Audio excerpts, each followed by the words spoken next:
Often the most powerful history lessons do not come from books. They come from hearing somebody's personal story. Tonight, in honor of Black History Month, we're talking with two former pro football players to find out what it was really like to be a black athlete in the 60s and 70s as our country shifted from segregated to integrated.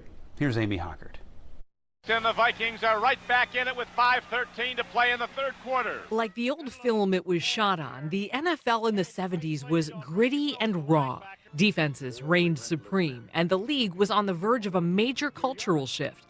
Only 30% of players were black at the time, each carrying a heavy burden. It's not so far removed. I'm telling you, like 1967, 71, I was still fighting, trying to do the things I'm doing. Now, these younger guys, I don't think they appreciate, for the most part, the sacrifices the guys made to get them to this point. For former Minnesota Vikings greats Chuck Foreman and Rickey Young, racism, discrimination, segregation, and violence have been part of their lives on and off the football field for as long as they can remember. We went to this movie theater called the Tivoli Theater, and you know, the white sat downstairs and the black sat upstairs in the balcony. I really wasn't really privy to why I was sitting up there, and as time went on, we understood. I can remember these guys riding by in a car, and they threw a brick out the window and hit her in the head, and she blood running down her face. She was like 6, and maybe I was like 5, and that moment at that time, I'm like, why would somebody do that? And that kind of stuck with me. As the 60s turned into the 70s, college came calling. Chuck became one of the first black student athletes at the University of Miami. The Civil Rights Act of 1964 was just starting to take hold, ending segregation on paper, but it wouldn't turn the page on reality. We played at Tulane University, their stadium, and then next thing you know, they poured you know what a spittoon is? Tobacco juices and stuff. They poured that on us. The coach comes to us and says, you know, we've had some threats. And we sat and said, wait, we didn't come all this way not to play. And then when we'd come off, our teammates would just surround us, you know, to protect us. Chuck also found protection in an unlikely ally at the time, the university president, Dr. Henry King Stanford. He insisted that the university integrate their sports program.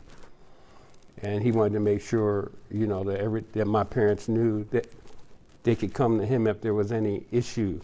Meantime, at Jackson State University in Mississippi, Rickey leaned on his black teammates, future Hall of Famers Walter Payton and Robert Brazile. But no amount of success on the field could overcome the deep-seated prejudice around them. First week of football practice that we had to run through certain neighborhoods to get home, but they all come and cheer for us when we play football for them. And it was a lot of little things that you pick up and you learn, and they move with you. They stick with you. Here's Harkin on the rollout. Takes a look. Rickey Young, touchdown Vikings. Rickey took those experiences to the NFL. He was drafted by the Chargers in 1975, but asked to be traded when he realized he was playing nearly every down and getting paid the same or less than his white teammates who sat on the bench. God, I don't know if I ever had a chance to thank my old coach, Bud Grant, for what he did for me when I got traded here. When Rickey arrived for negotiations with Minnesota, he knew his worth and he stood his ground. When they fell apart and Rickey was ready to walk, head coach Bud Grant stepped in. And then I saw Bud, and Bud asked me, go sit in my office, I'll be right back. You go sit in my office right now. And that's what I owe him thanks for. He went back, and what I'd asked for, I got about $10,000 more than what I originally asked for. And that was from him, who was my coach, and I appreciate him, and I don't think I've ever said anything. I'm sure he's never said anything about it either. But him and Jerry Burns, they did such a great job, and they treated you with dignity. And I just want to thank him for that. I don't think I've had a chance to thank him for that. Both Rickey and Chuck retired from football in the early 80s and have called Minnesota home ever since.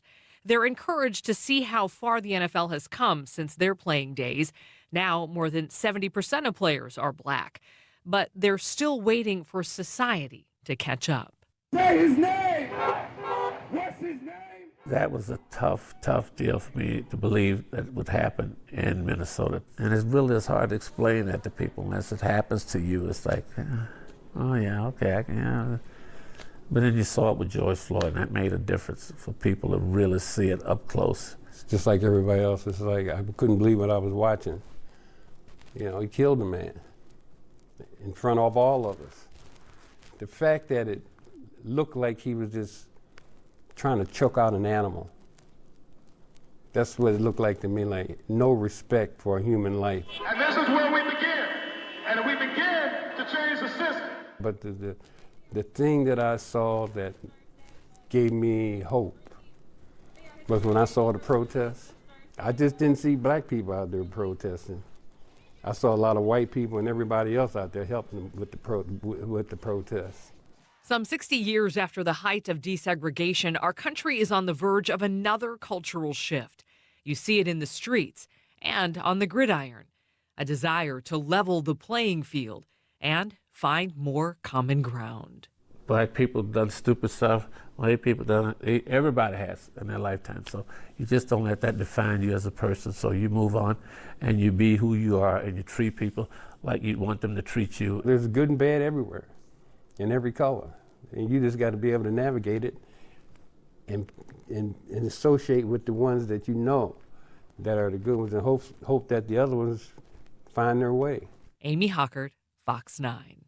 I think sometimes we forget how much history is built right into some people that we know very well and see quite often. And we talk to them about football. Yeah.